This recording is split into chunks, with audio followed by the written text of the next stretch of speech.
Hello friends, welcome to our channel.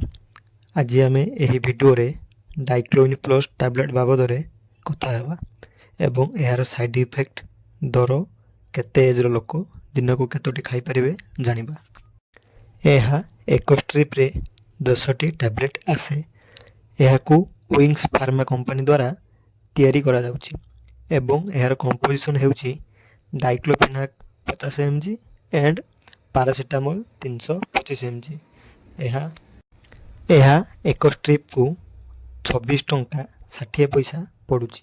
एबे आसंतु जानिबा यह आमे केउ केउ रोग रे खाई परिबा। यह मुंड बिंधा, आंठुगंठी बिंधा, दांत बिंधा, देह बिंधा, कमर बिंधारे मध्य खाई परिबे। यह फुलारे यूज करिवे नाही, किछि फल मिलिबो नाही। एबे आसंतु जानिबा यार डोज कौन। यह 18 वर्ष ऊर्ध्व लोक मानक क्षेत्र रे दिन को 2टा सकाळ एवं राति रे खाइबा परे डाक्तर परामर्श द्वारा आपण खाई पारिबे। एबे आसंतु जानिबा यार साइड इफेक्ट कौन। यह को खाइले बांती लागिबा, पेट बथा हेबा, मुंड बुलेइबा, छाती जलिबा, भोक न हेबा एवं लिभर उपरे मध्य प्रभाव पकाई थाए। यह थिला यार साइड इफेक्ट। यह थिला आजिर भिडियो।